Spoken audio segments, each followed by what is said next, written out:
The afternoon sun hung low over the dusty Texas plains, casting long shadows across the weathered wooden porch where Flora Whitman lay dying.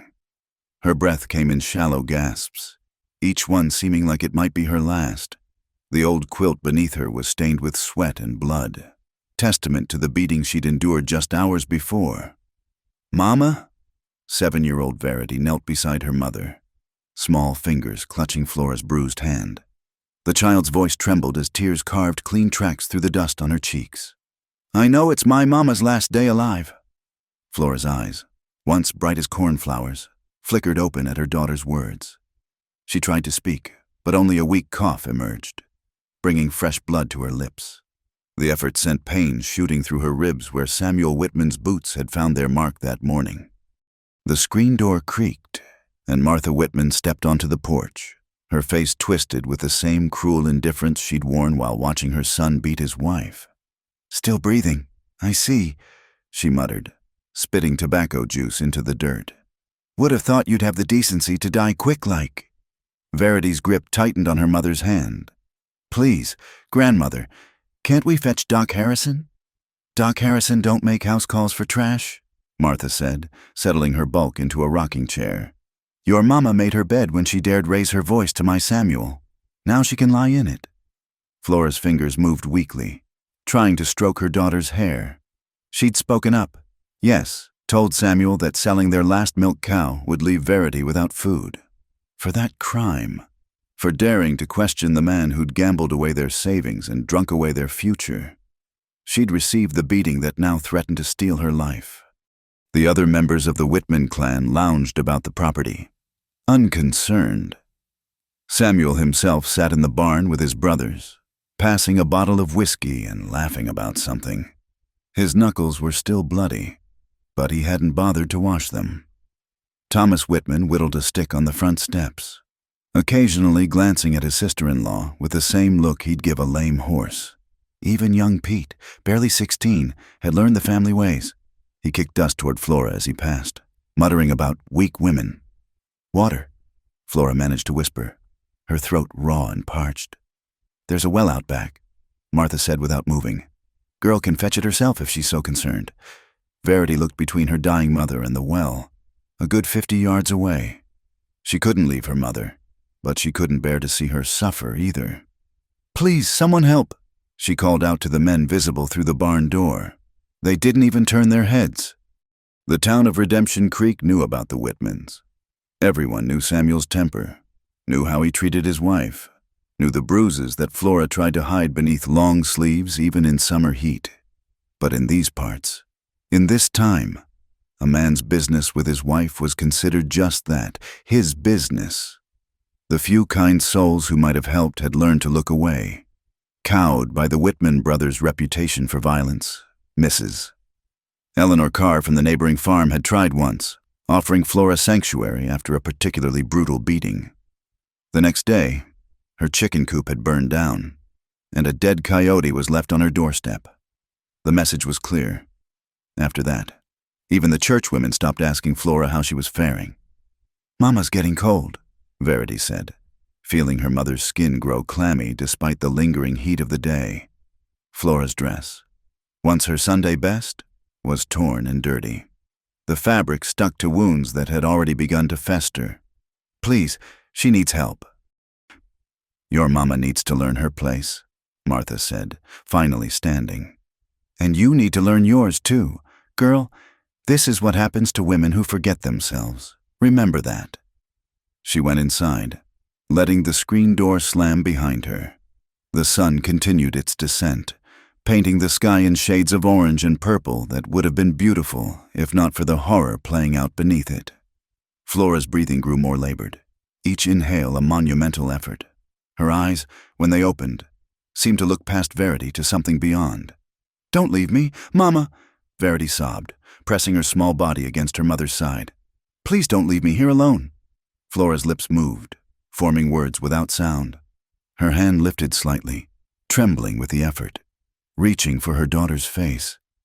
Verity leaned in close, straining to hear, but caught only the faintest whisper. "Be strong." The barn door swung wide, and Samuel emerged, swaying slightly from the whiskey. He was a big man, made bigger by cruelty and appetites he never bothered to control. Seeing his wife still clinging to life seemed to irritate him. "Woman's tougher than she looks," he called back to his brothers. "Like a damn cockroach." He approached the porch, and Verity instinctively moved to shield her mother. Samuel laughed, a harsh sound that made the child flinch. "Look at that. Boys, little mouse thinks she can protect her mama." He reached down and grabbed Verity's arm, yanking her aside. "Get in the house, girl. Your mama and I need to have another talk." "No!" Verity fought against his grip, her small fists beating against his thick arm. "Leave her alone. You've hurt her enough." The slap came swift and hard, knocking Verity to the ground. Stars exploded across her vision as her head hit the porch boards. Through the ringing in her ears, she heard her mother make a sound, part gasp, part moan, all anguish. "That's enough excitement for one day." Thomas called from his perch on the steps. "Let the woman be. Samuel, you've made your point." Samuel grunted, dissatisfied but apparently willing to listen to his older brother. He gave Flora one last contemptuous look before heading back to the barn. "She better not make it through the night," he said loud enough for all to hear. "I won't have her uglying up my porch come morning." As darkness began to creep across the land, Verity crawled back to her mother's side. Flora's eyes were closed now, her breathing so shallow it was barely visible. The child laid her head on her mother's chest, listening to the fading heartbeat within. "I won't let them win, Mama," she whispered, her voice fierce despite her tears. "I won't let them break me like they broke you." The first stars appeared in the darkening sky, cold and distant as the hearts of those who could have helped but chose not to. In the barn, laughter and the clink of bottles continued. In the house, Martha prepared supper as if nothing was amiss, and on the porch, a little girl held vigil over her dying mother, alone in a world that had shown them no mercy. The wind picked up, carrying the scent of sage and distant rain. Somewhere in that wind, barely audible over the cruel sounds of indifference, came something else, the steady beat of hoofbeats. Growing closer, the hoofbeats grew steadier, cutting through the evening air like a promise. Against the dying light, a lone rider emerged from the heat shimmer, his silhouette dark and solid against the painted sky. He rode a bay horse, both man and animal moving with the easy rhythm of those who'd covered many miles together. The stranger was tall in the saddle, wearing a worn leather duster that had seen better days. His hat was pulled low, shadowing his face, but there was something in the way he held himself, straight-backed despite the long ride, alert despite the peaceful evening that spoke of quiet strength. As he drew closer, the setting sun caught the silver of spurs and the gleam of a well-oiled gun belt. Samuel Whitman noticed him first, stepping out of the barn with the whiskey-loose swagger of a man who feared nothing on his own land. "Evening, stranger," he called out, his voice carrying a challenge. "You lost?" The rider didn't answer immediately. His horse continued its steady pace toward the house, and as he came into the circle of lamplight spilling from the windows, more details became visible. He was perhaps 35, with sun-weathered skin and eyes the color of winter sky. A day's growth of beard darkened his jaw, and his hands on the reins were scarred from work and weather. "Asked you a question," Samuel said. Louder now. His brothers emerged from the barn, flanking him. Thomas still held his whittling knife, while Pete tried to look tough despite his youth. The stranger's gaze swept across the scene, the men arrayed like wolves, the old woman peering through the window, and finally, the small tragedy on the porch. His eyes lingered on Flora's still form and the child pressed against her. Something shifted in his expression, though his face remained largely impassive. "Name's Jake McCord," he said finally, his voice low and measured. "Not lost, just passing through." "Well then, pass on through," Thomas suggested, gesturing with his knife toward the road. "Nothing here for you." But Jake had already dismounted, his movements deliberate and unhurried. He looped his horse's reins around the porch rail and took a step toward the house. The Whitman men tensed, hands moving toward weapons. But Jake showed no sign of aggression. He simply stood there, looking at the scene on the porch. "That woman needs help," he stated. It wasn't a question. Martha Whitman bustled onto the porch, wiping her hands on her apron. "That woman is none of your concern. This is family business." Jake's eyes moved to her, and something in his gaze made her take a half step back. "Don't recall asking what it was," he said quietly. "Said she needs help." Verity lifted her tear-stained face, looking at the stranger with a mixture of hope and fear. She'd learned not to trust men, learned that they brought pain more often than kindness. But something about this one was different. He didn't swagger or shout. He simply stood there, solid as a mountain, waiting. "Please," she whispered, her voice barely audible. "My mama's dying." Jake nodded once, then moved toward the porch. Samuel stepped forward to block him. "You deaf? Cowboy? The woman's none of your business. Mount up and ride on." The two men stood face to face. Samuel broader and thicker. Jake leaner but somehow more substantial. The air between them crackled with tension. Jake's hand didn't move toward his gun, didn't clench into a fist. He simply met Samuel's bloodshot gaze and held it. "Step aside," Jake said. "Or what?" Samuel sneered. "You'll draw on all of us? You may be fast, but you ain't that fast." Jake's expression didn't change. "Don't need to be fast, just need to be willing. Are you?" It was a simple question, delivered without heat or bravado. But something in Jake's tone made Samuel hesitate. This wasn't a man making threats or promises. This was a man stating facts, as calm as if he were discussing the weather. And in that calmness lay something that made even drunk, violent men pause. "Samuel," Thomas called softly. "Let it be. If he wants to waste his time on a dying woman, what's it to us?" Samuel's jaw worked, his pride warring with the instinct that told him this stranger was different from the cowering townspeople he was used to bullying. Finally, he stepped aside, though his expression promised this wasn't over. Jake climbed the porch steps and knelt beside Flora. His movements were gentle as he checked her pulse, examined her injuries. Verity watched him with wide eyes, unused to seeing such careful handling. "How long has she been like this?" he asked the child. Since this morning," Verity managed. "Pa hit her.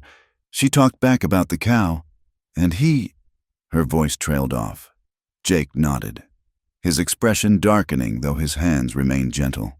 He slipped one arm under Flora's shoulders, the other under her knees. "She needs care, proper care." "You can't just take her," Martha protested. "She's Samuel's wife. It ain't proper." Jake stood, Flora's limp form cradled in his arms as if she weighed nothing. "What's not proper?" he said, his voice carrying clearly in the evening air. "Is leaving a woman to die on a porch while her child watches." He looked down at Verity. "Come on, little one. Your mama needs somewhere safe." Verity scrambled to her feet, but Samuel grabbed her arm. "The girl stays. She's my blood." Jake turned back, Flora still in his arms. The sight should have been almost comical, a man holding a grown woman while facing down 3 armed men. But there was nothing funny about the look in Jake's eyes. "Let her go," he said simply. "Won't ask twice." "You threatening me, cowboy?" "No, just telling you how it's going to be." Pete, young and eager to prove himself, reached for his gun. He'd barely touched the handle when Jake's voice cut through the air. "Boy, you pull that iron and one of 2 things happens. Either you kill me and explain to the sheriff why you shot an unarmed man holding an injured woman, or I survive and you don't. Neither ends well for you." Pete's hand froze. In the silence that followed, a coyote howled somewhere in the distance. "Smart boy." Jake continued. "Now, I'm taking this woman somewhere she can heal. The child comes with her mother. That's not a discussion." Samuel's grip on Verity loosened, perhaps from shock at being defied, perhaps from the realization that this stranger meant every word. Verity jerked free and ran to Jake's side, her small hand clutching his duster. "This ain't over," Samuel growled. "You can't just ride into a man's home and—" "I can, and I did." Jake interrupted. You want to take issue with that? You know where to find me. I'll be at my place, 3 miles north. The old Barton spread, but you come looking for trouble. You'd best come prepared to find it. He turned and walked toward his horse, somehow managing to mount while still holding Flora. Once settled, he reached down for Verity, lifting her up to sit in front of him. The child pressed back against him, her mother cradled between them. As they rode away, Jake felt the eyes of the Whitman clan burning into his back. He'd made enemies tonight, no doubt about it. But as he felt the labored breathing of the woman in his arms and the trembling of the child against his chest, he knew he'd made the only choice he could live with. Behind them, Samuel raged and cursed, but his brothers held him back. Let them go for tonight, Thomas counseled. We'll settle this tomorrow when heads are clearer. But tomorrow would bring its own reckonings, and Jake McCord would be ready for them. For now. He rode through the gathering darkness toward his cabin, carrying hope in the form of a broken woman and a brave little girl who'd watched her mama dying and refused to give up. The stars came out in earnest as they rode, and Verity, exhausted from grief and fear, began to drift toward sleep.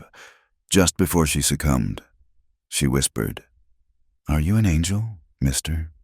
Jake's laugh was soft and a little sad. "No, little one. Just a man who remembers what it's like to need help and not get it." And with that, they disappeared into the night, leaving behind the cruelty of the Whitman ranch for whatever salvation could be found in the kindness of strangers. The cabin materialized from the darkness like a promise kept. It wasn't much to look at. A simple structure of weathered logs chinked with mud. A stone chimney releasing a thin stream of smoke into the star-filled sky. But after the horror of the Whitman ranch, it seemed like a palace to young Verity. Jake McCord dismounted carefully, mindful of his injured passenger. Flora hadn't stirred during the ride, her breathing so shallow that twice he'd pressed fingers to her throat to ensure she still lived. Now, in the yellow glow of lantern light from his window, her face looked waxen, the bruises standing out like dark accusations against her pale skin. "Hold the door, little one," Jake said quietly, and Verity scrambled down to comply, her legs unsteady after the ride. The cabin's interior was sparse but clean. A single room with a bed in one corner, a table with 2 chairs, a cook stove, and shelves lined with a few books and supplies. Everything was neat, ordered, the space of a man who lived alone but hadn't let solitude turn to slovenliness. The air smelled of wood smoke, leather, and the faint sweetness of tobacco. Jake laid Flora gently on the bed, his movements careful as a mother with a newborn. The quilts were worn but clean, and he tucked them around her with practiced efficiency. In the lamplight, the extent of her injuries became clearer, the swollen jaw, the bruises darkening her arms, the way she held herself even in unconsciousness that spoke of ribs either cracked or broken. "There's water in the pitcher," Jake told Verity, nodding toward a washstand. "Clean cloths in that drawer. Can you fetch them?" The child hurried to comply, grateful for something to do. Her hands shook as she gathered the items, but she didn't spill a drop. Jake accepted them with a nod of thanks, then began the gentle work of cleaning Flora's wounds. "Is she going to die?" Verity's voice was small, scared. Jake didn't look up from his task. "Not if I can help it. Your mama's a fighter. She's held on this long. We just need to help her keep fighting." He worked in silence for a while, cleaning cuts, checking for breaks, doing what he could with his limited supplies. Verity watched, memorizing his careful movements, the way he muttered soft apologies when Flora stirred in pain. "You a doctor?" she asked finally. "No, just learned a bit about patching folks up. Had to, living out here." He wrung out the cloth, now pink with blood. "During the war, sometimes you had to make do without proper doctors." "Learned what I could." "Which side?" The question came automatically. Even children knew to ask in these parts. "Does it matter now?" Jake's voice was tired. "War's been over near 20 years. All that matters is what a man does today." He stood, stretching his back. "Your mama needs rest now. Real rest, without fear of someone coming to hurt her more. He looked down at Verity, taking in her dirt-smudged face, her torn dress, the exhaustion written in every line of her small body. "When's the last time you ate?" Verity had to think. "Yesterday. I think Grandmother said I couldn't have supper because I tried to help Mama when Pa was—" She trailed off. Jake's jaw tightened, but his voice remained gentle. "Well, let's fix that. I've got some beans and cornbread. Nothing fancy, but it'll fill your belly." He moved to the cook stove, stirring the banked coals to life. As he worked, Verity crept closer to the bed, taking her mother's hand. Flora's fingers were cold, but they twitched slightly at her daughter's touch. "Mama, it's me. We're safe now. The cowboy brought us somewhere safe." Jake glanced over at them while spooning beans onto plates. The child's faith humbled him. She'd called him a cowboy like it was a title of honor, when truth was he was just a man who'd seen too much suffering to stand by and watch more. "Come eat," he said, setting a plate on the table. "Your mama would want you to keep your strength up." Verity reluctantly left her mother's side. The first bite of warm food nearly brought fresh tears. She hadn't realized how hungry she was. Jake sat across from her, eating his own meal in thoughtful silence. "Why'd you help us?" she asked between bites. "Everyone else just looked away." Jake considered the question. "My mother," he said finally. "She died when I was about your age. Not the same way, but there were folks who could have helped and didn't. Promised myself if I ever had the chance to be different, I would." "Were you scared? Of Pa and my uncles?" "Fear's not always a bad thing," Jake said. "Keeps you careful. But there's things worth facing fear for. Your mama, trying to protect you even when it cost her, that's brave. Least I could do was match it." They finished eating in companionable silence. Outside, an owl hooted, and somewhere distant, coyotes sang to the moon. The sounds that might have frightened Verity at the ranch now seemed almost comforting, reminders that the world was bigger than the Whitman family's cruelty. "She's stirring," Verity said suddenly, pointing to the bed. Jake moved quickly to Flora's side. Her eyes were fluttering open, unfocused and confused. When she saw a man's silhouette looming over her, she made a weak sound of fear, trying to pull away. "Easy," Jake said softly, backing up to give her space. "You're safe, ma'am. No one's going to hurt you here." Flora's gaze found Verity, and some of the panic left her face. "Baby?" she whispered, her voice raw. "I'm here, Mama." Verity climbed carefully onto the bed, curling against her mother's less injured side. "The cowboy helped us." "We're at his cabin now." Flora's eyes moved to Jake, trying to focus. "Who?" "Jake McCord. Ma'am, found you at the Whitman place. Brought you here to heal up." He kept his voice low, unthreatening. "You're safe, both of you." "Samuel, he'll come." Fear crept back into her voice. "Let him," Jake said simply. "This is my land. He comes here looking for trouble. He'll find it. You just focus on getting better." Flora tried to sit up, gasped in pain, and fell back. Jake moved closer, slowly so as not to startle her. "Ribs are bruised bad, maybe cracked. You need to stay still. Let them heal."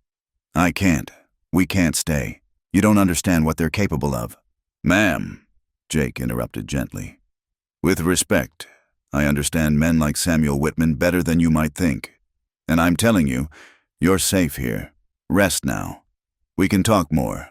Come morning." Something in his steady gaze must have convinced her, or perhaps she simply had no strength left to argue. Flora's eyes drifted closed again, her breathing evening out into sleep. Jake stood watch for a while, then moved to stoke the fire. He pulled a bedroll from a trunk and laid it out near the hearth. "You take the chair," he told Verity. "I'll bed down here. Keep watch." "You think they'll come tonight?" "No. Samuel's drunk and his brothers aren't stupid. They'll wait for daylight. Come with clearer heads if they come at all." He settled onto the bedroll, keeping his gun belt within reach. "Try to sleep, little one. Your mama needs you strong." Verity curled up in the chair, pulling a blanket around herself. Despite her exhaustion, sleep seemed impossible. "Mr. McCord? Jake's fine." "Jake, what if she doesn't get better?" He was quiet for a long moment. "She will. Your mama's got something worth fighting for you. That's powerful medicine. Pa always said she was weak. Your pa's wrong about a lot of things, I reckon. Weak women don't stand up to men who could kill them. Weak women don't endure what she's endured. Your mama's about the strongest person I've met today." Verity considered this. "Except maybe you." Jake's laugh was soft. "I'm just stubborn. There's a difference." The fire crackled, sending shadows dancing on the walls. Outside, the wind picked up, rattling the windows, but inside the cabin, a strange peace settled, for the first time in longer than she could remember. Verity felt safe. "Jake," she said drowsily. "Thank you. Sleep now," he said gently. "Tomorrow's going to come whether we're rested or not." As the child finally drifted off, Jake lay awake, staring at the ceiling. He'd acted on instinct, unable to walk away from suffering he could prevent. Now came the harder part, dealing with the consequences. The Whitmans wouldn't let this stand. Men like Samuel never did. But looking at the woman and child he'd brought under his protection, Jake found he had no regrets. Some things were worth the trouble they brought. Some stands were worth taking, even if you stood alone. The fire burned lower. The night grew deeper. And Jake McCord kept his vigil, guardian of broken souls in a harsh land, waiting for whatever morning would bring. Dawn broke gray and reluctant over the Texas plains, as if the sun itself was hesitant to illuminate another day of human struggle. Jake McCord was already up, had been for an hour, moving quietly about the cabin so as not to wake his guests. He'd checked on Flora twice during the night, pleased to find her fever hadn't worsened and her breathing seemed easier. Now he stood at the window, coffee cup in hand, watching the horizon. The Whitmans would come, of that he had no doubt. The only question was when and how many. He'd faced worse odds in his life, but never with innocence to protect. A soft moan from the bed drew his attention. Flora was stirring, her movements careful and pained.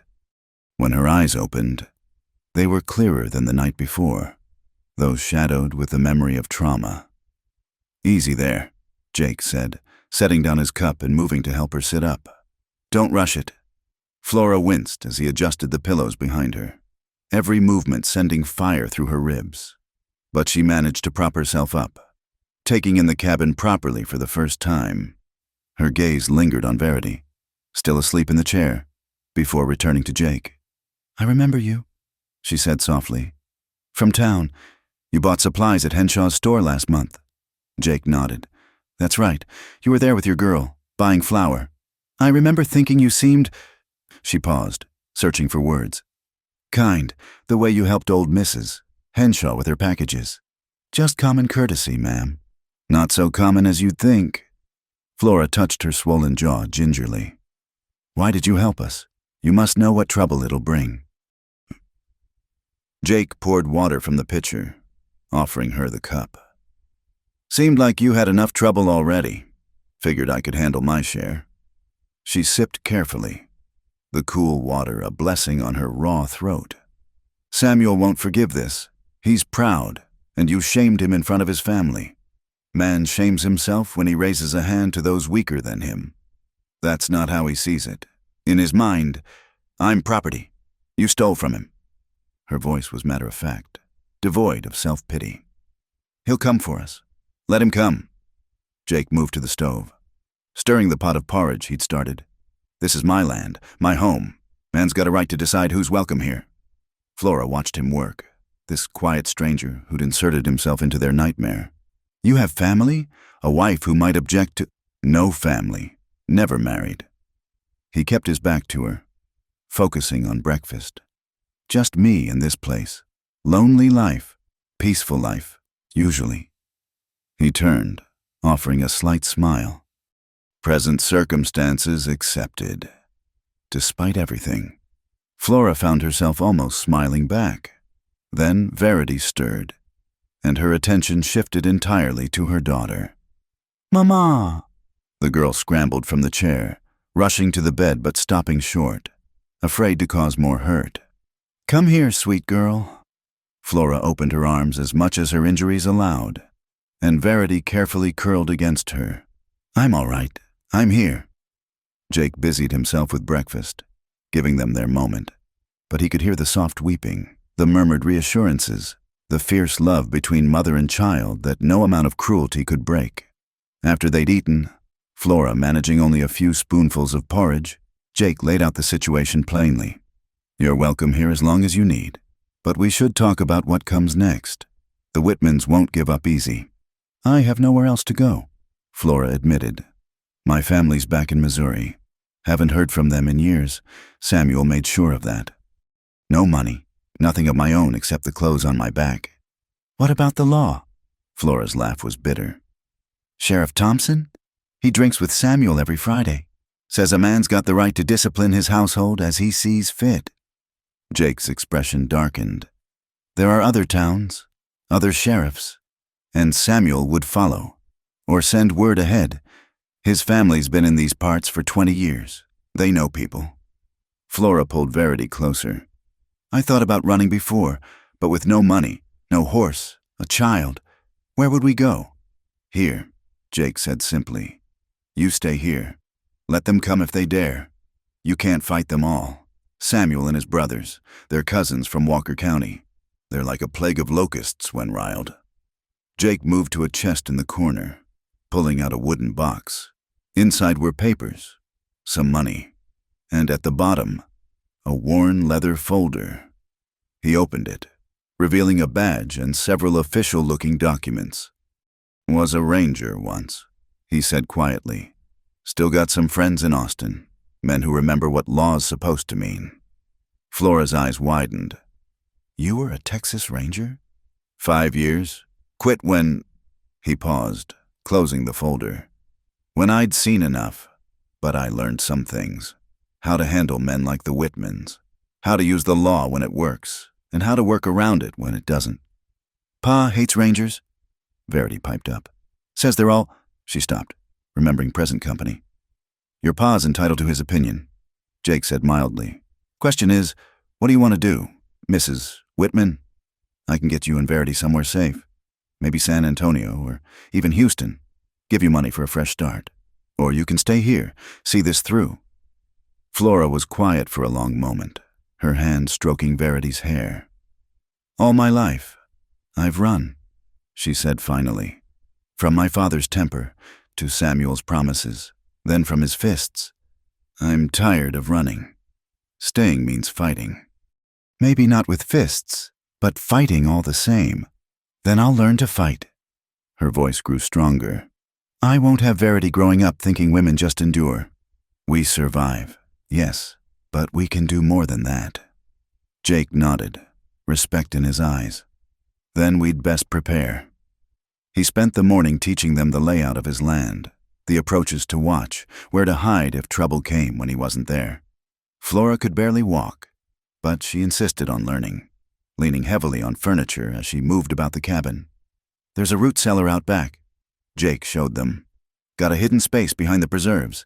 If I tell you to hide, you go there, no questions." "What about you?" Verity asked. "I'll handle what needs handling." It was just past noon when they heard the horses. Jake had been expecting them, had seen the dust cloud rising from the south.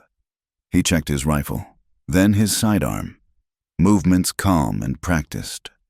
"Remember what I said," he told Flora and Verity, and "Stay inside unless I call for you."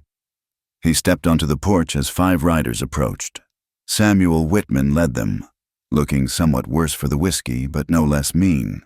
His brothers flanked him, and 2 cousins Jake recognized from town brought up the rear. "McCord," Samuel called out, reining up just outside comfortable pistol range. "You've got something that belongs to me." "Don't recall taking anything," Jake replied, standing easy but ready. "Just offered shelter to folks in need. My wife, my daughter, my business." Samuel's face was flushed with anger and lingering drink. "You had no right. Man gives up certain rights when he beats a woman near to death." Thomas Whitman spoke up. "Now, Let's all stay calm. No need for bloodshed. Samuel just wants his family back. They're not his property to want. Jake said, they're people. They stay or go as they choose. Flora, Samuel bellowed toward the cabin. Get out here. Bring the girl. The door opened, but only part way. Flora's voice carried clearly. I'm not coming. Samuel, not now, not ever. You don't get to decide that. Samuel's hand moved toward his gun. Jake's voice cut sharp.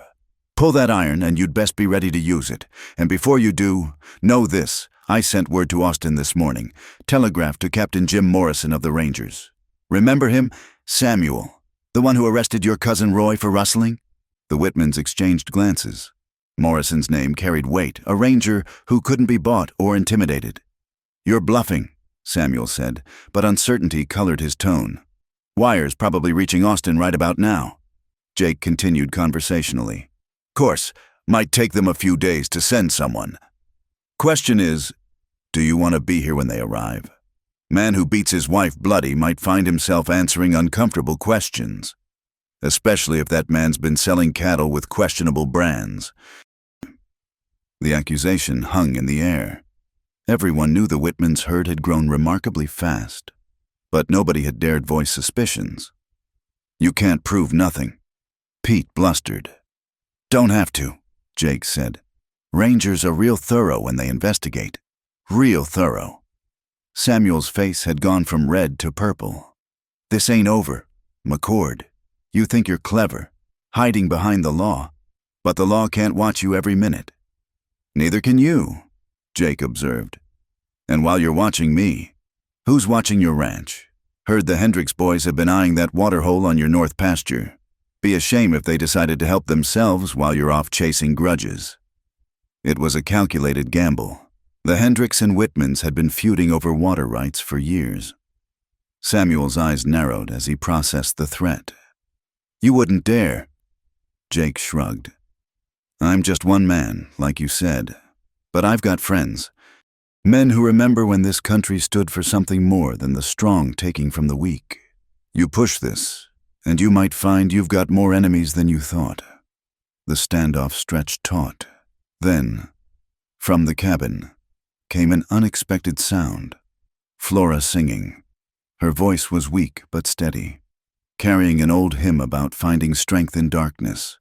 It was a pointed reminder that she was alive, conscious, and choosing to stay. Thomas Whitman, always the pragmatist, spoke quietly to his brother after a heated exchange. Samuel finally turned his horse. This ain't finished, he promised. You've got them for now, but they're still my blood, and blood always tells. They rode off in a cloud of dust and threats, but they rode off. Jake waited until they were well gone before allowing his shoulders to relax. Flora appeared in the doorway, leaning heavily on the frame. Did you really send that telegraph? Jake grinned. First thing this morning. Morrison owes me a favor or three. He'll come if needed. And the Hendricks boys? Haven't spoken to them in months, but Samuel doesn't know that. Despite her pain, Flora smiled. The first real smile Jake had seen from her. You're a devious man, Jake McCord. Just practical, he said, but he was smiling too. Now, let's get you back to bed. This was just the first skirmish. War's not won yet. As he helped her inside, Verity slipped her small hand into his free one. Were you scared? She asked. Every minute, Jake admitted. But being scared and backing down are two different things. The girl squeezed his fingers. I want to be brave like you when I grow up. You already are, he told her. You just don't know it yet. The days that followed took on a rhythm of their own, marked by small victories and quiet moments of grace. Flora's bruises began to fade from purple to yellow, and though her ribs still pained her, she could move about the cabin without gasping.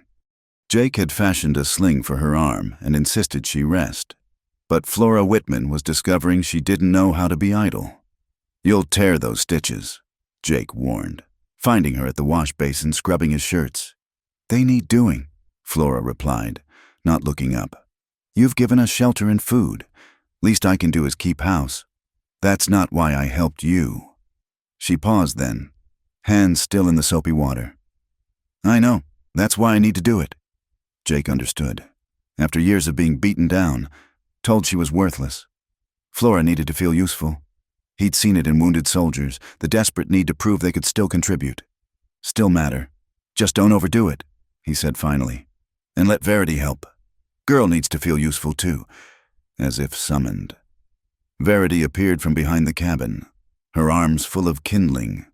Her face was bright with excitement, a far cry from the terrified child he'd first seen. Mr. Jake, look what I found. She carefully set down the wood and produced a small bird's nest, perfectly intact. It was in the old oak, no eggs though, probably last season's. Jake said, examining it carefully. See how it's woven? That's a mockingbird's work. They're clever builders. Verity's eyes went wide. How do you know that? My mother taught me. She loved birds, knew them all by their calls and nests. He handed the nest back gently. Why don't you put it on the shelf? We'll watch for this year's nesting. The girl scampered inside, and Jake found Flora watching him with an unreadable expression. You're good with her, she said softly. She's a good kid, just needed someone to notice. Samuel never... Flora stopped, shook her head. Doesn't matter now. But it did matter, Jake thought. Everything that had shaped them mattered. The scars, visible and hidden, all told their story. That afternoon, while Flora rested and Verity played by the creek within sight of the cabin, Jake caught up on neglected chores. He was repairing a section of fence when he spotted a rider approaching. His hand went automatically to his gun, then relaxed as he recognized Mrs. Eleanor Carr. The widow pulled up in her old buckboard, studying Jake with sharp eyes. Heard you got yourself some house guests, she said without preamble. News travels fast. Faster when Samuel Whitman's doing the talking. He's been in town, spinning tales about you stealing his family. She climbed down, moving with the careful dignity of age. Course, most folks know what Samuel's tales are worth. She reached into the back of the buckboard, pulling out a basket. Brought some things, clothes for the woman and girl, my daughters. God rest her. They're just going to waste in my attic. Jake accepted the basket gratefully. That's kind of you, Mrs. Carr. Kindness, nothing. It's what's right. Her weathered face was stern. Should have done it years ago, but I was a coward. Let that poor woman suffer because I was afraid of the Whitmans. They burned your chicken coop. They did. And I let that stop me from doing what was Christian. She looked toward the cabin where Flora had appeared in the doorway. Not anymore. Flora made her way slowly to them, Verity dancing alongside. Mrs. Carr's expression softened at the sight of them. Flora Whitman, she said, I owe you an apology. You don't owe me anything, Mrs. Carr.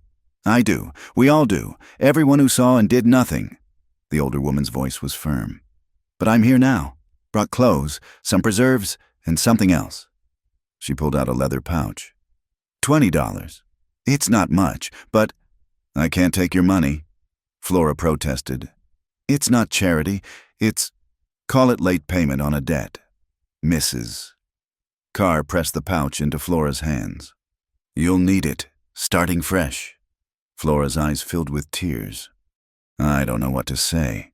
Don't say anything. Just get well and make a life for you and that girl. Mrs. Carr turned to Jake. You've got more spine than the rest of us. McCord. But watch yourself. Samuel's been talking to his cousins from Walker County. The bad ones. After she left, they sorted through the clothes. The dresses were simple but well made, and Verity laughed with delight at a blue hair ribbon. It was such a normal sound, a child's joy over something pretty, that it made Jake's throat tight. That evening, as they sat down to supper, Flora seemed different, stronger somehow, as if Mrs. Carr's visit had reminded her she wasn't entirely alone in the world. I've been thinking, she said, helping Verity cut her meat. About what comes next. I can't hide here forever. No rush to decide. Jake said, You're still healing. My body's healing, but the rest... She touched her temple. That might take longer. Still, I need to think about work, supporting us. You can sew? Jake asked. Mrs. Patterson in town mentioned needing help with her dress shop. Flora's laugh was rueful. I can mend. Samuel never let me. Well, it doesn't matter. I can learn. You can do anything you set your mind to. Jake said firmly. I've seen your strength. She met his eyes across the table, and something passed between them. Understanding, perhaps, or recognition of kindred spirits who'd both known pain and chosen to keep going anyway. Later, as Jake sat on the porch cleaning his rifle and Flora put Verity to bed, he heard them through the open window. Mama, are we going to stay here forever? I don't know. Sweet girl, would you like that? I like Mr. Jake. He's teaching me about birds. And he doesn't yell. No. Flora's voice was soft. He doesn't yell. Do you think... Could he be my new papa? There was a long pause. That's not something we can decide for him. Verity, Mr. Jake has his own life. But he's lonely, I can tell. And we're lonely too. Maybe we could be not lonely together? Maybe, Flora said carefully. But for now, let's just be grateful for his kindness. Jake stared out at the darkening sky, pretending he hadn't heard. The child's innocent words had struck deep. He'd built a life of solitude, convinced himself it was what he wanted. But these past days, having voices in his home, purpose beyond his own survival. He shook his head. Dangerous thinking. Flora needed safety and shelter, not another man with expectations, and yet watching her find her strength again. Seeing Verity bloom like a flower after rain, it stirred something in him he'd thought long dead. A sound made him tense, horses moving slow and quiet through the brush. He doused the lantern and slipped inside. Flora, he said low, take Verity to the root cellar, now. She didn't question, just scooped up her daughter and moved. Jake positioned himself by the window, rifle ready. The horses had stopped, still hidden by darkness, waiting. Then a voice called out, not Samuel's, but familiar nonetheless. Jake McCord, this is Jim Morrison, Texas Rangers. Mind if we come in? Relief flooded through him. He lit the lantern again and stepped onto the porch. Jim, you got my wire. 3 men emerged from the darkness, badges glinting. Morrison, tall and weathered, swung down from his horse with a grin. Did you think I wouldn't? When Jake McCord breaks his hermit ways to ask for help, I pay attention. His expression sobered as he took in Jake's defensive position. Trouble? Maybe. Come in, I'll explain. Flora and Verity emerged from hiding as the Rangers entered. Morrison's eyes went immediately to Flora's fading bruises, his face hardening. Ma'am, he said, removing his hat. Jim Morrison, I understand you've had some difficulties. My husband, Flora said simply. Former husband, if I have anything to say about it. You do, Morrison assured her. Texas law's clear on abandonment and abuse. Man who beats his wife forfeits his claims. He turned to Jake. Tell me everything. They talked late into the night, the Rangers taking notes, asking careful questions.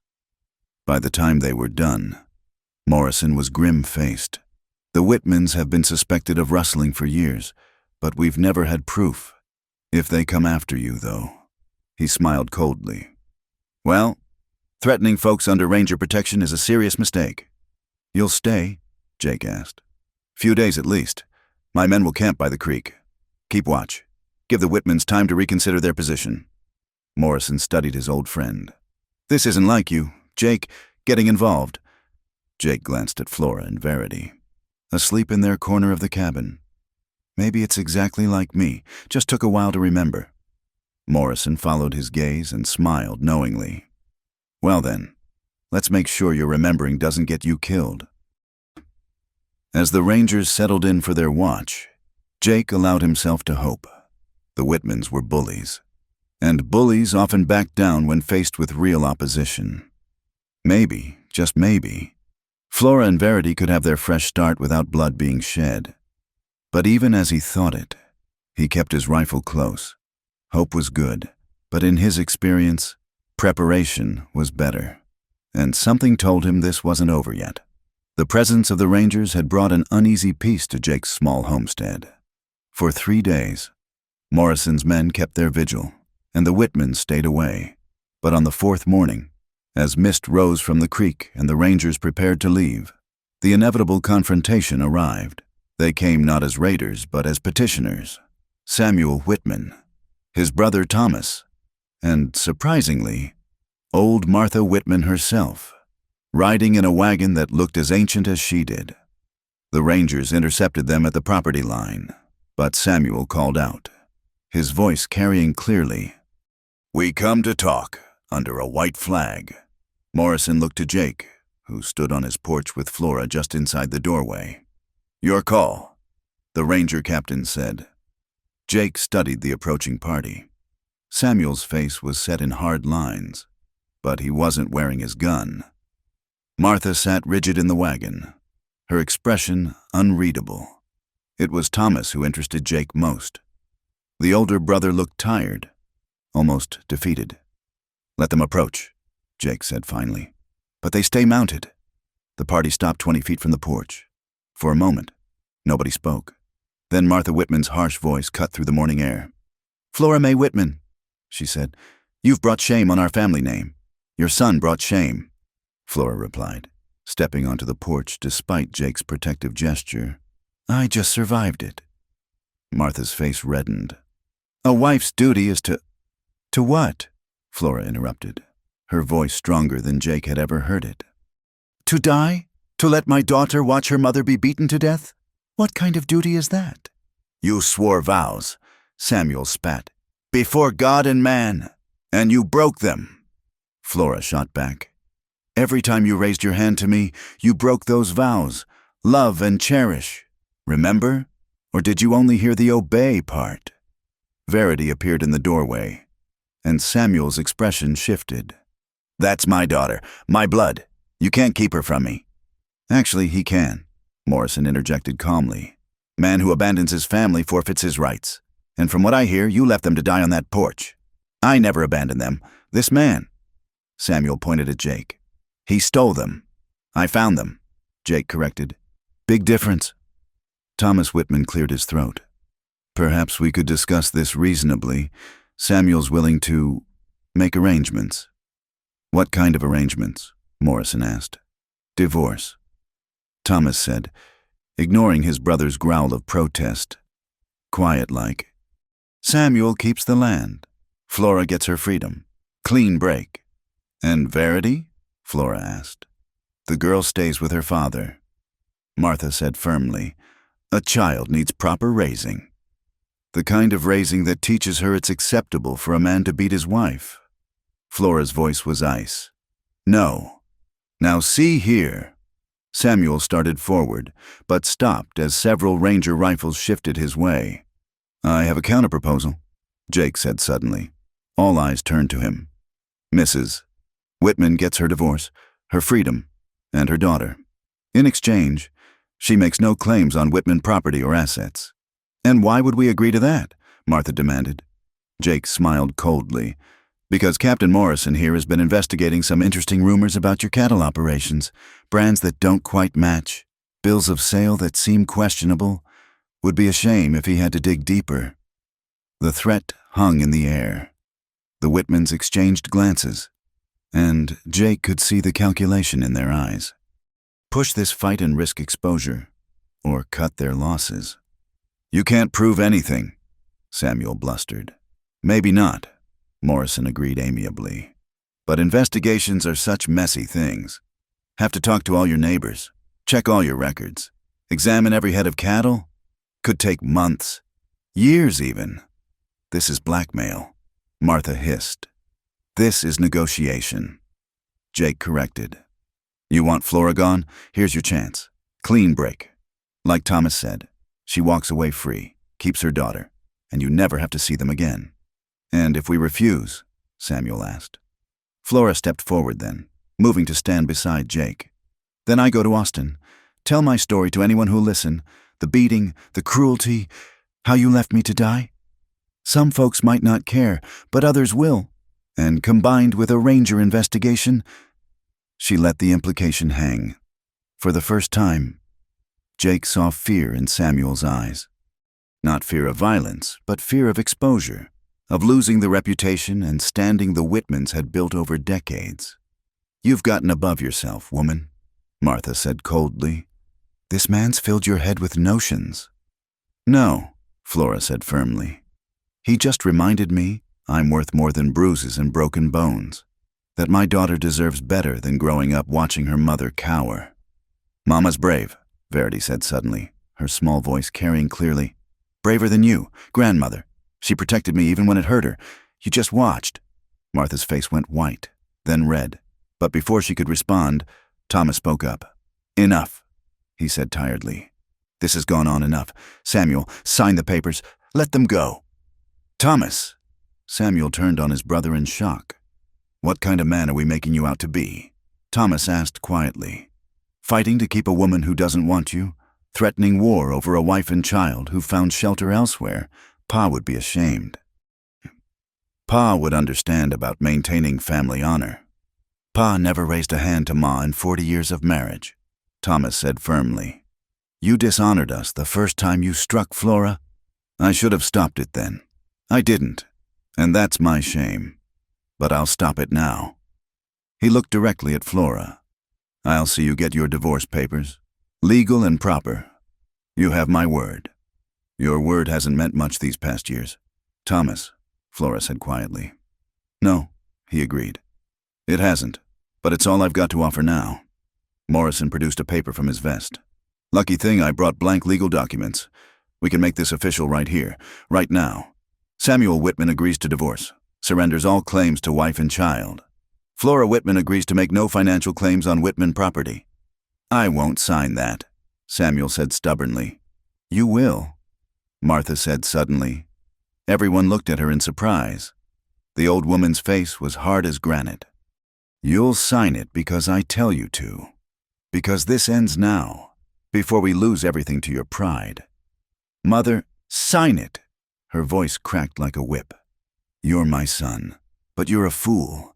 This man," she gestured at Jake, "could have killed you that first night. These rangers could destroy us with their questions. And this woman," she looked at Flora with something that might have been respect, "this woman could make our name mud from here to San Antonio. Sign the paper." Samuel's jaw worked furiously, but faced with his mother's implacable will, he dismounted. Morrison laid the paper on a fence post, and with angry strokes, Samuel signed his name. Thomas witnessed it. Then Morrison and one of his rangers. "There," Morrison said, handing the document to Flora. "You're free." Flora stared at the paper, tears streaming down her face. "Free," she whispered, as if testing the word. Verity ran to her mother, and they embraced, both crying now. Jake felt his own throat tight as he watched them, two souls who'd found their way out of darkness. The Whitmans were already turning to leave when Samuel looked back one last time. His eyes met Jake's, full of hate and humiliation. "This isn't over, McCord," he said quietly. "Legal papers don't settle everything. They settle enough." Jake replied, "You come on my land again, papers or no papers, and you'll answer for it." "Samuel," Thomas warned, "leave it be." But Samuel just smiled, cold and mean. "We'll see." They rode away, Martha's wagon creaking, leaving dust and bitter feelings in their wake. Morrison watched them go, then turned to Jake. "He means it," the ranger captain said. "Men like that don't forget." "I know," Jake said, "but today's victory is enough. Tomorrow will take care of itself." Morrison nodded, then tipped his hat to Flora. "Ma'am, you need anything, you send word. The rangers don't forget our friends."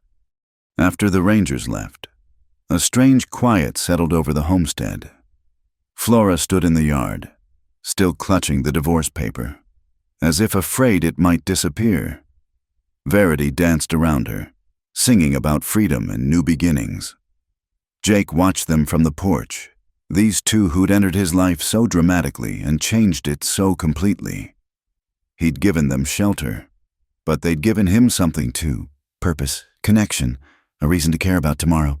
Jake, Flora said, approaching him slowly, I don't know how to thank you. Without you, without me, you'd have found another way. He said firmly, You're stronger than you know. Flora Whitman. Not Whitman, she corrected, a smile touching her lips. Not anymore. I think I'll go back to my maiden name, Flora Cartwright. It suits you, Jake said. New name for a new life. She looked up at him, and in her eyes he saw not the broken woman he'd carried from the Whitman ranch, but someone reborn. Yes, she agreed. A new life. As the sun climbed higher, burning off the morning mist, Jake thought about new beginnings. The Whitmans wouldn't give up easily, Samuel's parting threat made that clear. But for now, in this moment, a woman and her daughter were free. And sometimes, Jake reflected, watching Verity pick wildflowers while Flora laughed in the morning light. Sometimes that was victory enough. The weeks following the divorce brought a peculiar kind of peace to Jake McCord's homestead. Flora grew stronger each day, her bruises fading to memory while her spirit bloomed like desert flowers after rain. She'd taken to wearing the dresses Mrs. Carr had brought, simple calico that somehow made her look younger, freer. Verity had lost the haunted look in her eyes, replacing it with the natural curiosity of childhood. Jake had helped Flora secure work with Mrs. Patterson in town, and 3 days a week, they'd ride in together.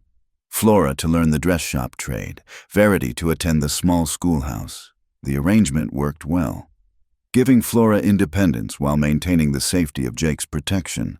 But peace in the Texas frontier was always temporary, and Jake knew it was only a matter of time before Samuel Whitman's wounded pride demanded satisfaction. The first sign of trouble came on a Thursday morning. Jake found one of his cattle dead by the creek, shot clean through the head. No attempt to butcher it for meat, no sign of predators, just a message. Clear as day. Could be anyone, Flora said when he told her, but her hands trembled as she set the table for breakfast. Could be, Jake agreed, not mentioning the boot print he'd found, one with a distinctive worn heel he'd seen before in the dust outside the Whitman ranch. The second incident came 3 days later. Jake woke to find his tool shed burning, flames licking hungrily at the dry wood. He managed to save most of the tools, but the building was a loss. Again, no proof. But the fire had been set with purpose and skill.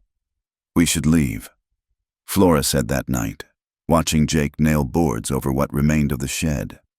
I've brought nothing but trouble to your door. My choice who comes through it, Jake replied. Besides, running now would just convince them they've won. Haven't they? Flora's voice was bitter. They can keep this up forever. Death by 1,000 cuts. Jake set down his hammer and turned to her. You really want to run? Give up the life you're building here? She was quiet for a long moment, then shook her head. No, for the first time in years, I have something worth fighting for, but I won't have you hurt because of me. I've been hurt before, survived it. He resumed his work. Question is, how far is Samuel willing to push this? They got their answer the following week. Jake had ridden to the far pasture to check on his small herd, leaving Flora and Verity at the cabin with strict instructions to bar the door and keep the rifle handy. He was examining a broken fence rail when instinct made him turn. 3 men sat their horses on the ridge above him, not Whitman's, but hard cases he didn't recognize. Their intentions were clear in the way they spread out, cutting off easy escape routes. Jake McCord, the center rider called. He was lean and weathered, with dead eyes and a tied-down gun. Who's asking? Name's Brant Colson. We've got business with you. Jake kept his hand relaxed, away from his gun, but ready. Don't recall any business with strangers. Well now, that's the thing. We're here on behalf of a mutual acquaintance, man who feels you've wronged him. Colson smiled, showing tobacco-stained teeth. He'd like you to reconsider your living arrangements. Samuel Whitman's hiring guns now? Jake kept his voice conversational. Must be getting desperate. Don't know any Whitman. Colson lied smoothly. Just know someone's willing to pay good money to see you. Relocated, nothing personal. Threatening a man on his own land feels pretty personal. The rider to Coulson's left, younger and clearly eager to prove himself, spoke up. "Mister, you can ride out vertical or horizontal. Your choice." Jake studied them, calculating odds. 3 against 1, and they had the high ground, but they were talking instead of shooting, which meant they preferred him gone rather than dead. That gave him leverage. "Tell you what," Jake said. "You boys ride back to whoever hired you and give them a message. I'm not going anywhere. Neither are the people under my protection. They want me gone. They'll have to do their own dirty work." Coulson's smile widened. "Figured you'd say that." Had to ask, though. Professional courtesy. His hand moved toward his gun.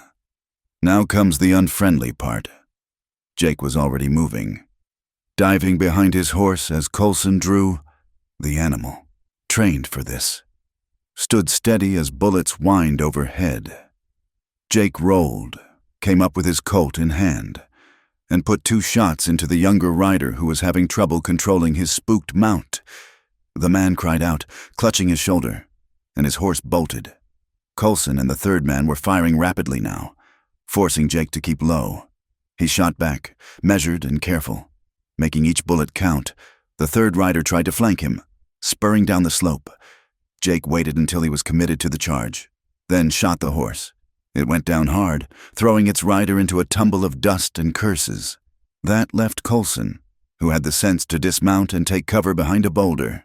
They exchanged fire, neither able to get a clear shot. "You're outnumbered. McCord," Coulson called. "Only a matter of time." "Your boys don't look too threatening right now," Jake replied, noting that the thrown rider wasn't moving and the wounded one was long gone. "Got more where they came from. Then why aren't they here?" Silence answered him. Jake waited, patient as a hunting cat. Men like Coulson were killers, but they were also survivors. Push come to shove, they'd rather live to fight another day. Finally, Coulson called out, "What if we call this a draw? I ride out, you ride out, nobody else gets shot. You started this dance," Jake reminded him, "and I'm willing to end it. No profit in dying over another man's grudge." Jake considered. Killing Coulson would send a message, but it would also escalate things. Dead hired guns brought more hired guns, usually looking for revenge. "Take your friend and go," Jake said finally. "But Coulson, I see you on my land again. We won't talk first." "Fair enough."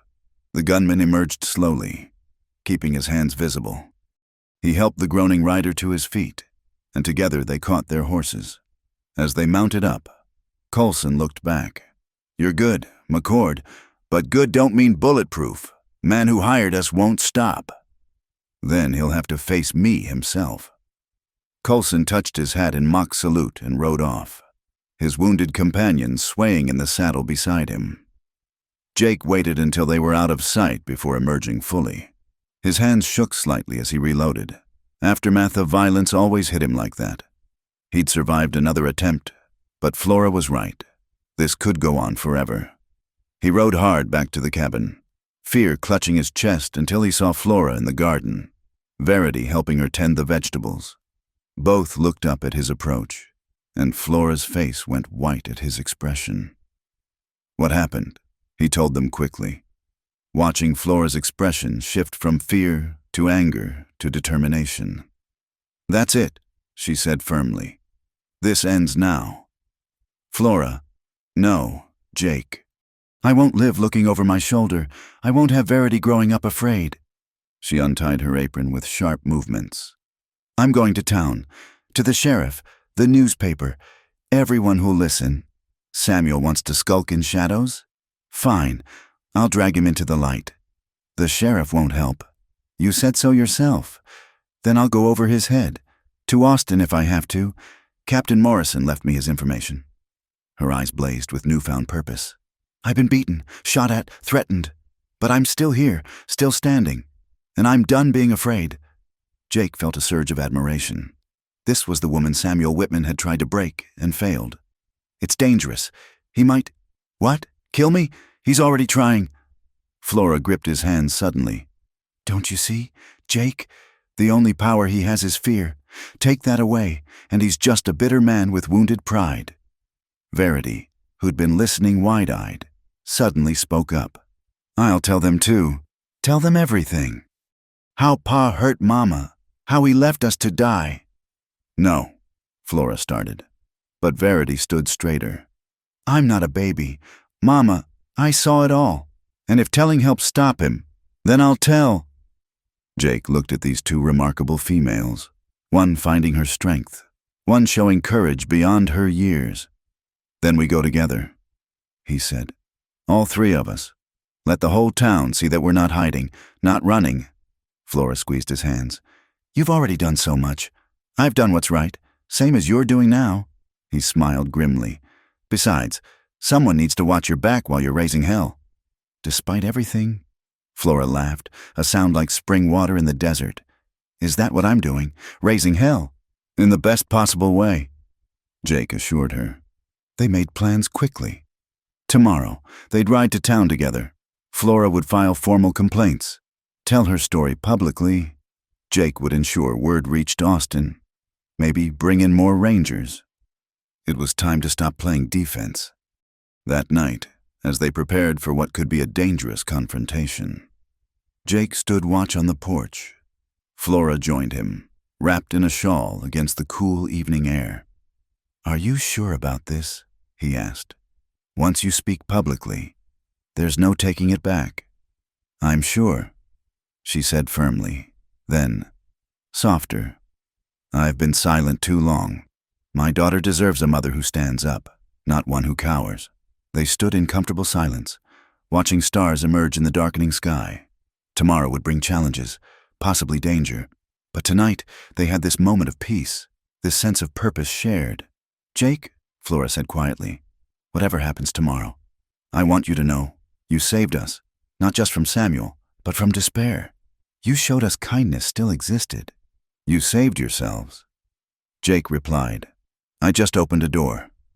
Flora smiled, that transforming expression that made her beautiful. "Then thank you for opening it."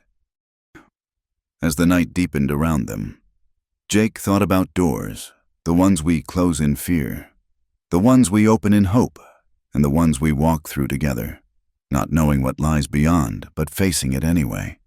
Tomorrow, they'd walk through another door, and Samuel Whitman would learn that some people once pushed too far, push back with a force that shakes the very foundations of the world.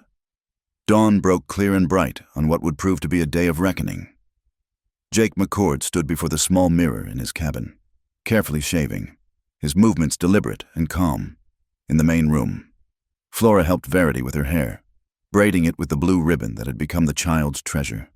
They dressed with care, Flora in her best dress, the dark blue one that brought out her eyes, Verity in clean calico, and Jake in his town clothes, including the vest he rarely wore.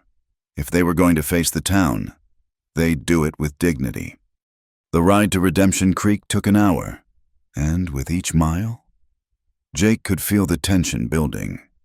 Flora sat straight in the wagon, her hands folded, but he could see the white knuckles betraying her nerves. Verity sang softly, a hymn about courage that her mother had taught her. As they entered town, heads turned. Word had spread, as it always did in small places, and folks knew something was coming. Some watched with sympathy, others with the hungry anticipation of those who feed on drama. Their first stop was the newspaper office. Howard Brennan, the editor, was a thin man with ink-stained fingers and sharp eyes behind wire spectacles. He listened to Flora's story without interruption, occasionally jotting notes. "This is serious accusations. Mrs. Cartwright," he said when she finished. "Samuel Whitman's a prominent man in these parts, which is why he's gotten away with it for so long." Flora replied steadily, "But prominence shouldn't protect a man who beats his wife and hires gunmen to threaten those who helped her." Brennan looked at Jake. "You can corroborate the hired guns." 3 of them. Yesterday, one called himself Brant Colson. They made it clear they were being paid to run me off. "Will you print it?" Flora asked. Brennan hesitated, then nodded slowly. "I'll print the truth. That's my job, regardless of who it angers."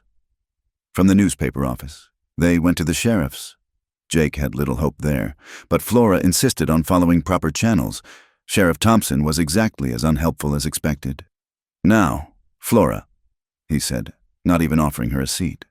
"Marriage troubles are private matters, best kept between husband and wife." "We're divorced," Flora said coldly. "And hiring gunmen isn't a private matter. You got proof of that? Besides McCord's word?" "Since when is my word not enough?" Jake asked quietly. Thompson shifted uncomfortably. "Not saying it isn't. Just saying accusations need evidence. The evidence is a dead cow, a burned shed, and 3 men who tried to kill me yesterday." Jake said, "Or do I need to be dead before you'll act?" They left the sheriff's office with Flora trembling in fury. "Useless," she spat. "Completely useless." "Expected," Jake corrected. "But we had to try. Now we do this our way." They made their way to the telegraph office. Jake sent another wire to Captain Morrison, this one urgent and detailed.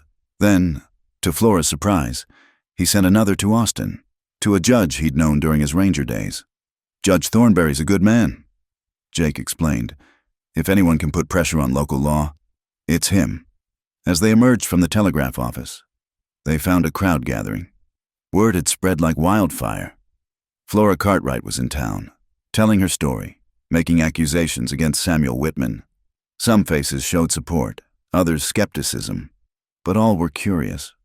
Then, like a scene from a play, the Whitman wagon appeared at the end of Main Street. Samuel drove, his brothers beside him, Martha in the back. They pulled up in front of the sheriff's office, and Samuel climbed down, his face dark with rage. "Flora," he bellowed, "show yourself." She stepped forward, Jake beside her, Verity clutching her mother's hand. The crowd parted, creating an arena of sorts in the dusty street. "I'm here, Samuel," Flora said clearly. "With nothing to hide. You're spreading lies," Samuel accused. "Trying to ruin my good name." "What good name?" Flora's voice carried clearly.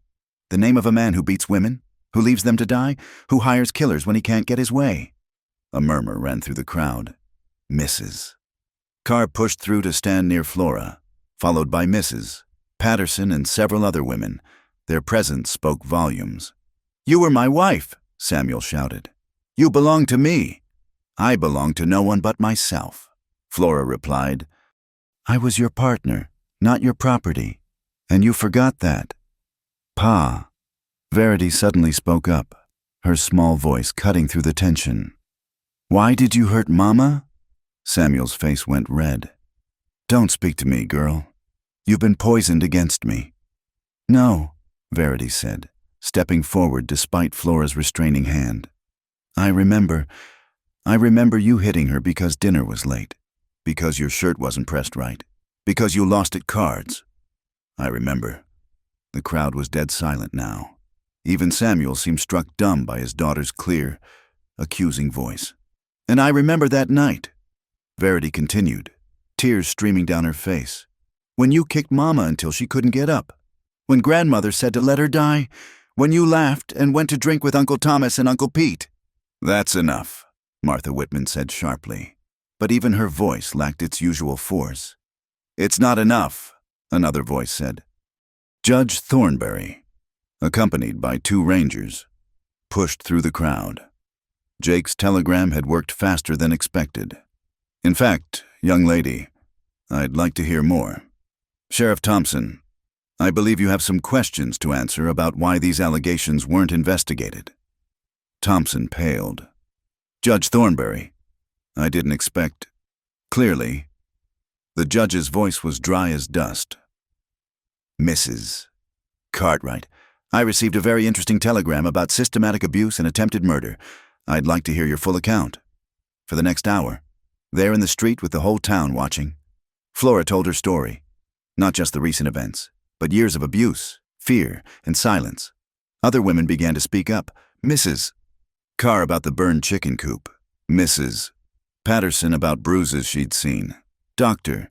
Harrison about injuries he'd treated with suspicious explanations. Samuel tried to interrupt, to deny, but the rangers kept him quiet. Thomas and Pete looked increasingly uncomfortable, while Martha sat in stony silence, her empire of intimidation crumbling around her. Finally, Judge Thornberry held up his hand. "I've heard enough. Sheriff Thompson, arrest Samuel Whitman on charges of assault and conspiracy to commit murder." "You can't," Samuel exploded. "She's lying. They're all lying."